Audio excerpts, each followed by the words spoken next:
parti. Allez, c'est parti. Quelles sont les 2 raisons générales qui font que c'est compliqué en 2021 de communiquer? Alors, premièrement, c'est quoi communiquer? Communiquer, ça vient, et je ne vais pas faire trop mon savant, ça vient du latin communicare. Et il ne faut pas se tromper, communiquer, c'est mettre en commun, échanger, partager, se consulter. Ce n'est pas uniquement une information avec, une émission, avec uniquement un émetteur, c'est véritablement un partage.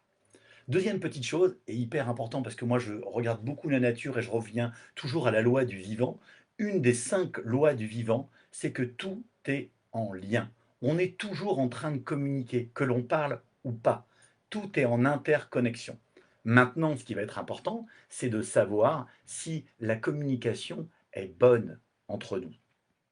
Alors, on va revenir un petit peu au contexte. Vous le savez, depuis 20-25 ans, il y a eu un avènement de la communication, bien sûr, grâce au digital, grâce à tout ce qui est numérique. Il y a une prolifération de moyens de communication, les téléphones cellulaires, les mails, Internet, vous connaissez au quotidien. Franchement, c'est un super avantage. Aujourd'hui, on a un accès à l'information qui est beaucoup, beaucoup plus importante et c'est top. Et on a une possibilité d'échange, de communiquer, d'apprendre.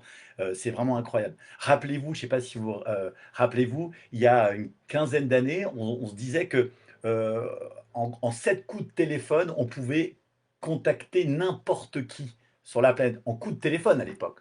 Aujourd'hui, il y a des chercheurs de Microsoft en 2016 ou 2017 qui ont vu qu'aujourd'hui, on n'est plus qu'à 3,3 le maillon, en fin de compte, on est à 3,3 en maillon de toucher n'importe qui sur cette planète. On a divisé par 2 le nombre de rapidités de connexion. Ça s'est fait à peine en 10 ans. Donc il y a aujourd'hui une possibilité infinie de communiquer aujourd'hui. Et puis ça montre aussi qu'on peut avoir une influence aussi qui peut être hyper importante aujourd'hui très rapidement. Donc on a une sorte de responsabilité dans nos actes et dans notre communication. Il y a véritablement aujourd'hui un effet papillon qui est décuplé. Donc waouh, génial, il y a un réel effet magnifique grâce à ces nouvelles technologies au niveau de la communication.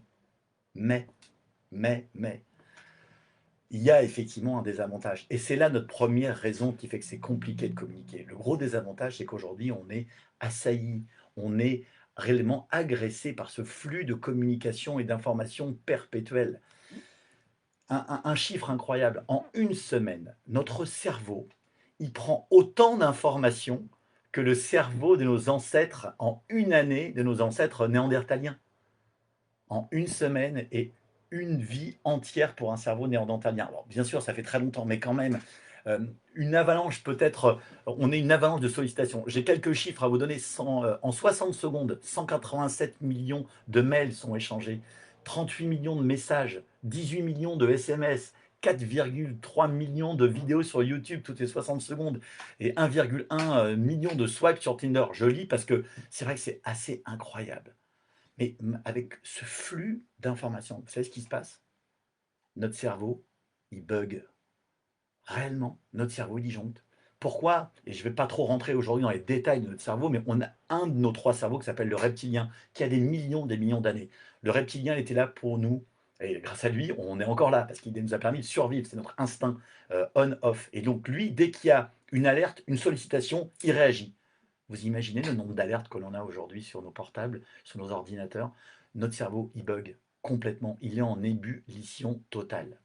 Résultat, c'est entre guillemets un peu le bordel pour communiquer. Pourquoi? Parce que je crois qu'on n'a pas encore appris à domestiquer la puissance et le côté magnifique du digital.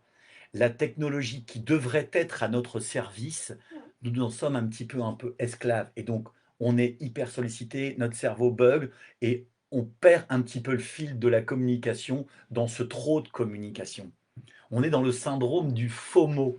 Le FOMO, ça veut dire Fears out missing out, la peur de rater quelque chose. On veut tout savoir tout le temps avec les alertes et autres. Résultat, on communique de plus en plus mal à cause de ça. C'est une des premières raisons générales qui explique que c'est le bordel, en gros, et que c'est compliqué de communiquer. On subit plus aujourd'hui cette cacophonie de communication que nous la maîtrisons. Ça, c'est la première raison. La deuxième raison, qui est liée, hein, bien sûr, c'est qu'on a perdu aussi beaucoup d'impact naturel dans notre communication avec l'avènement du digital. Pourquoi? Est-ce que vous connaissez sûrement la règle des 3 V en communication. On a vu que l'impact en communication, quand on la décortique, ça se répartit comme ça. Il y a 7 de la communication qui est verbale, donc en gros qui se passe par les mots. Ce que vous entendez de moi aujourd'hui ne représente que 7. 38 est de la communication qu'on appelle paraverbale. Le paraverbal, c'est tout ce qui est vocal, c'est-à-dire mon intonation, le son, la voix, le rythme, le volume, la force, la rapidité. C'est 38 de l'impact en communication. Et le meilleur pour la fin, 55 de l'impact en communication est visuel, ce qu'on appelle le non-verbal, les gestes, les mouvements. Et donc, ça fait référence, bien sûr, au langage corporel. N'oubliez pas hein, que le langage parlé, il est hyper jeune par rapport au langage non-verbal. Avant, on communiquait beaucoup plus avec le paraverbal et le non-verbal. La parole est arrivée beaucoup, beaucoup, beaucoup plus tard. Et donc, en général, c'est une synchronicité entre ces 3 modes de communication qui font que la communication est de bonne qualité. Mais qu'est-ce qui s'est passé aujourd'hui avec les SMS, avec tous les réseaux, les WhatsApp, les Telegram, les signals, avec tous les mails? Ben, on a perdu naturellement des attributs de communication. C'est-à-dire qu'on est en gros un peu paumé de paraverbal et beaucoup de non-verbal. Ce qui crée des énormes malentendus, des tensions dans les sociétés comme quand on communique par les messages. Comme avant, on communiquait, comme 83 de la communication est faite avec le timbre d'une voix, une rapidité et du paraverbal, et que 7 avec les mots, quand on ne communique qu'avec les mots, ça peut être source d'interprétations complètement erronées et fausses et source de confusion. Et ça, c'est une des deuxièmes raisons aujourd'hui. Alors, bien sûr, on commence à y remédier un peu. Regardez l'importance de l'émoticône. Pourquoi on fait un clac et un clac comme ça? C'est pour dire je te dis ça, mais je te le dis aussi comme ça. Pour récupérer un petit peu ce qu'on perd quand on travaille uniquement avec le digital. Et c'est aussi pour ça que les podcasts et la vidéo commencent à monter de plus en plus, pour qu'on puisse retrouver, en fin de compte, toute l'importance de la communication globale. Donc c'est une deuxième aussi raison très générale qui explique que communiquer aujourd'hui, ça devient compliqué. On a vraiment perdu une partie naturelle de notre impact naturel en communication en utilisant moins notre paraverbal et non-verbal. Voilà, donc c'est 2 autres raisons générales. Donc un, le fait qu'on n'a pas encore domestiqué et que c'est un peu la cacophonie, au niveau de la communication et que notre cerveau, il bug. Ça, c'est une première raison, donc on communique donc moins bien. Et deuxièmement, on a perdu pas mal d'impact naturel avec le paraverbal et le non-verbal dans notre communication. C'est 2 raisons. Alors franchement, moi je suis persuadé qu'on va s'adapter. L'homme s'adapte tout le temps, mais c'est encore un peu récent. On va s'adapter, on va domestiquer, bien sûr le digital, la technologie va devenir à notre service et on va pas être esclave maintenant de et je pense qu'au bout d'un moment, on va trouver toutes les parades pour mieux s'adapter. Mais il faut se laisser un petit peu de temps. Et je pense que c'est 2 raisons vraiment hyper importantes. Je finirai, par une chose peut-être, c'est que, heu, on a parlé du FOMO. Moi, je crois qu'aujourd'hui, il faut qu'on soit dans le JOMO.